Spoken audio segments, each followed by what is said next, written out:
पाकिस्तान को आतंकवाद के खिलाफ कार्रवाई न करने की वजह से आपको बता दें कि ये FATF ने एक ग्रे सूची में रखा हुआ है। वैश्विक संस्था ने उसे आतंकवादियों और उसके आकाओं के खिलाफ कार्रवाई करने को कहा है, जहां पर सारी दुनिया पाकिस्तान पर आतंकवाद को लेकर सख्त कदम उठाने के दबाव जो है बना रही है। तो वहीं चीन का कहना है कि अंतर्राष्ट्रीय समुदाय में पाकिस्तान के आतंकवाद के खिलाफ उठाए गए कदमों का सम्मान करना चाहिए। चीन के विदेश मंत्रालय के प्रवक्ता झाओ लिजान ने कहा कि आतंकवाद सभी देशों के लिए एक आम चुनौती है।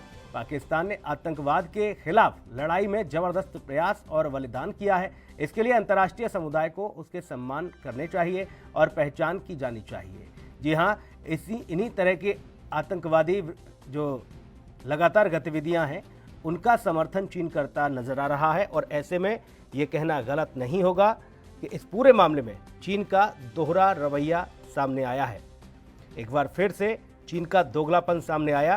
कहा है कि आतंक पर पाक की कोशिशों का सम्मान करें अंतर्राष्ट्रीय समुदाय। सुनील हिमाचली हमारे सहयोगी ज्यादा जानकारी के साथ फोन लाइन पर मौजूद हैं। सुनील, जाहिर तौर पर यह तो सब जग जाहिर था कि पाकिस्तान को शह देने वाला चीन शायद पूरे तरह से मुंह न खोलता हो, लेकिन अब तो दोहरा रवैया सामने आ गया। अब तो पाकिस्तान की हिमाकत कर रहा है, कह रहा है कि पाकिस्तान का सम्मान करना चाहिए। आतंकवाद में पाकिस्तान ने तमाम तकलीफें झेली हैं, तमाम बलिदान दिए हैं।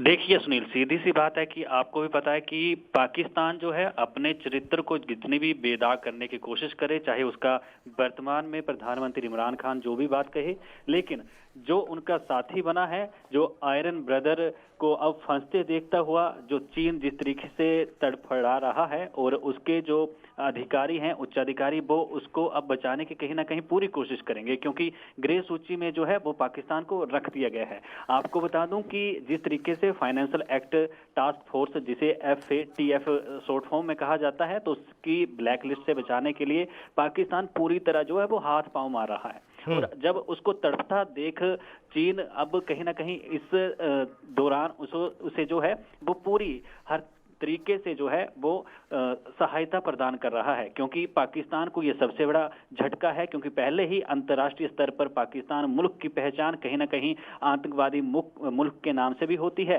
तो दूसरी तरफ वर्तमान में अगर चीन की बात की जाए तो चीन की पहले जिस तरीके से किरकिरी महामारी को लेकर हुई, तो वर्तमान में चीन को भूमाफिया के तौर पर देखा जाता है। तो ऐसे में FATF से जुड़े 2 विधेयकों को पाकिस्तानी संसद के उच्च सदन ने जो खारिज कर दिया है, इसके बाद आतंकवाद को पाल रहे पाकिस्तान के ब्लैक लिस्ट में होने का खतरा जो है वो पूरी तरह से मंडराने लगा है और वर्तमान में ग्रे लिस्ट में है। और अपने आयरन ब्रदर को फंसता देख इसके बाद चीन भी जो है वो तड़फ रहा है। चीन के विदेश मंत्रालय के प्रवक्ता जो हैं झाओ लिजिन, उन्होंने कहा है कि आतंकवाद सभी देशों के लिए चुनौती है। इस बात को चीन भी समझता है और पाकिस्तान ने इसके खिलाफ लड़ते हुए काफी बलिदान दिए हैं। ये जो बलिदान वाली बात निकलकर सामने आई है विदेश मंत्रालय के चीन के प्रवक्ता की तरफ से, ये समझ नहीं आई, क्योंकि जितने भी आतंकवादियों के ठिकाने हैं उनके वहां पर कौन उन्हें सेवाएं, कौन सुरक्षा उन्हें मुहैया करवा रहा है। लेकिन चीन के प्रवक्ता का ये बयान कहीं टिक पाएगा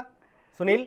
देखिए टिक पाएगा, इससे चीन द्वारा जो है वो मुश्किल में फंस जाएगा, क्योंकि जिस तरीके से वर्तमान में भारत के साथ तनाव की स्थिति, जैसे कल जो है वो S जयशंकर और चीन के विदेश मंत्री से बातचीत हुई कि सरहद पर LAC पर तनाव की स्थिति जो है वो कम हो जाए, स्थिति सुधर जाए और LAC पर किसी तरीके का जो है वो तनाव ना हो। लेकिन जिस तरीके से अब चीन ने जो बयान दिया है, चीन के प्रवक्ता झाओ लिजिन ने कहा है, तो ऐसे में जो बलिदानी मुल्क जिसे बता रहा है, जिस मुल्क की पहचान नापाक पाकिस्तान के तौर पर की जाती है, क्योंकि वो पाकिस्तान जहां पर कितनी बार तो पाकिस्तान के अंदर ही भयानक विस्फोट हो चुके हैं, जिसमें कई बच्चों की भी स्कूल विस्फोट आपको याद होगा जो वहां पर हुआ था। उसके बाद ऐसे कई ठिकाने हैं। अफगानिस्तान की बात की जाए, वहां पर जब भी हमला होता है, तो वहां कजाकिस्तान की बात की जाए, तो जब ये सारे मुल्क और वहां के लोग जब ग्रसित होते हैं आतंकवाद से, तो वो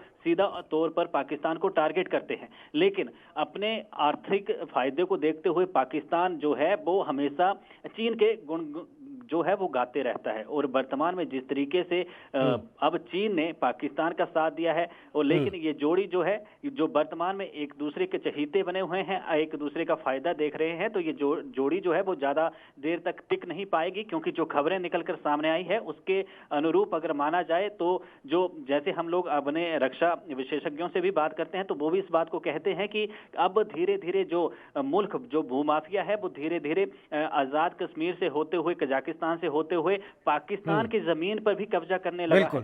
और ऐसे जाहिर तौर पर सुनील, क्योंकि पाकिस्तान के पास तो खुद यहाँ स्थिति बद से बदतर है, उसके पास खुद खाने के लाले पड़े हुए हैं। अब वैसे मैं अब्बा का साथ ही चाहेगा कि चीन अब्बा उसका साथ दे, बाकी मामलों पर भी उसका सहयोग करे। बहुत शुक्रिया आपका तमाम महत्वपूर्ण जानकारी के लिए। देश दुनिया की खबरों के लिए ANB न्यूज को सब्सक्राइब करें और बेल आइकन दबाएं।